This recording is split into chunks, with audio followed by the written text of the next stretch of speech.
듣는 생활성서 평화를 빕니다. 여러분의 일상에 든든한 신앙 친구가 되어드리는 듣는 생활성서입니다. 예수 성심 성월인 6월엔 예수님의 마음을 닮은 사제 이태석 신부님의 글로 여러분과 함께합니다.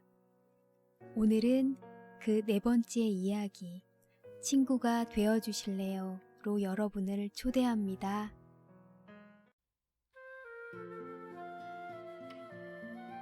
친구가 되어주실래요?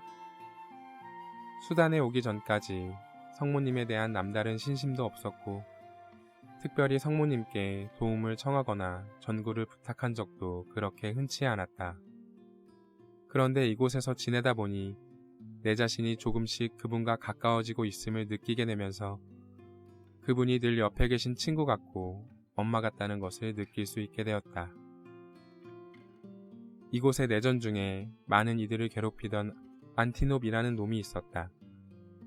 안티놉은 제2차 세계대전 때 쓰이던 소련제 비행기인데 전쟁 중에 잊을만 하면 이 마을 저 마을로 찾아가 폭탄을 떨어뜨려 많은 인명피해를 냈던 장본인이다.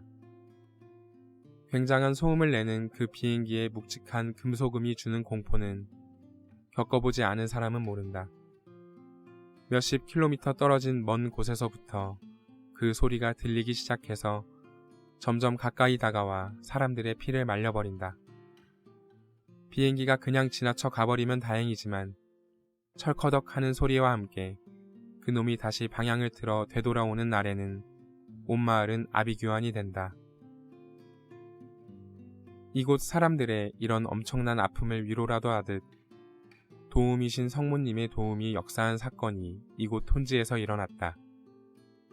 2001년 5월 24일 도움이신 마리아 대축일이었다.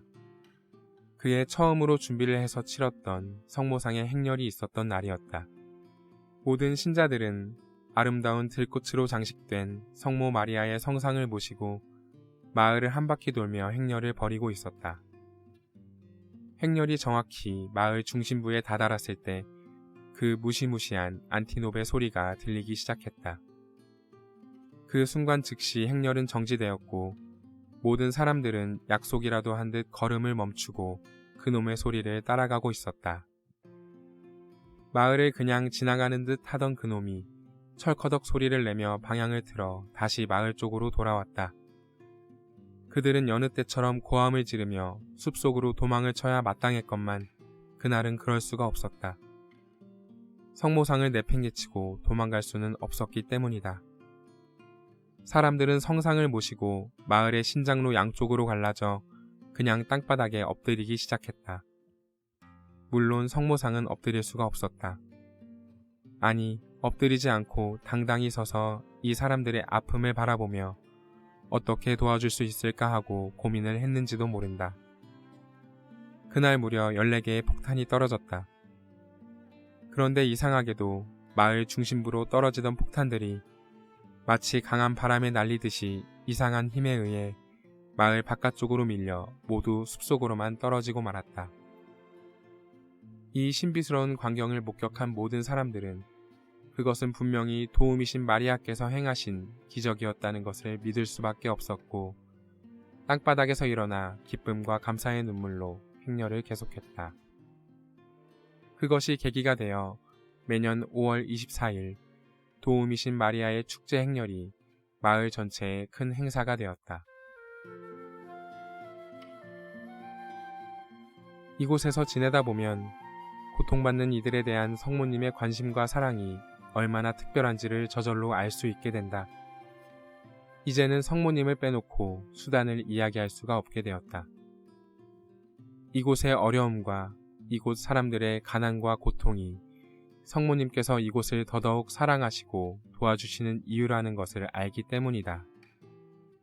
성모님의 사랑을 알기라도 하듯 매일 저녁 6시경 오라토리오의 놀이가 끝나면 어김없이 망고나무 밑으로 100여 명의 아이들이 모여든다. 북주기도를 함께 바치기 위해서다. 아름다운 석양의 붉은 빛과 함께 망고나무 가지에 놓여진 작은 성모상을 바라보며 북주기도를 바치는 우리들의 모습이 세상의 악 때문에 받는 성모님의 고통에 조그마한 위로가 될 수 있으면 좋겠다. 이제와 돌이켜보니 내 삶의 중요한 순간순간에도 성모님의 드러나지 않았던 많은 도움들이 나에게 얼마나 큰 위로와 힘이 되었는지 느낄 수 있었다. 20년 전 의사를 만들기 위해 밤늦게까지 바느질을 해가며 뒷바라지하신 홀어머니께 조그마한 보답도 못한 채 이제 신부가 되겠노라 말씀드리기가 너무 미안해 망설일 때도 그랬고, 그것도 모자라 전쟁 중인 나라 수단으로 가겠다는 말을 어머니께 차마 꺼낼 수가 없어 망설일 때도 성모님은 너무나도 오묘하신 방법으로 모든 것을 쉽게 해결해 주셨다.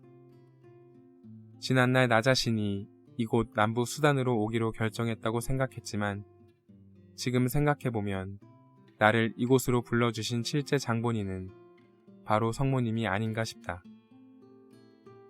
하느님의 어머니이신 성모님을 친구처럼 엄마처럼 편한 성모님이라고 부른다면 건방지다고 나무라실까? 나무라셔도 좋다. 조용히 뒤에서 계속 지켜봐 주시며 청하기도 전에 무엇이 필요한지를 아시고 도와주시는 어머니. 그것도 혹시 드러나게 될까 싶어 조심조심 도와주시는 배려 깊고 자상한 어머니의 모습으로 다가오시는 성모님이 정말 친구처럼 편하게 느껴지는 게 사실인데 어떡하겠는가. 당신이 흘린 피눈물의 고통을 뒤로 숨긴 채 그토록 우리를 도와주신다고 생각하면 짠한 마음이 가시질 않으니 말이다.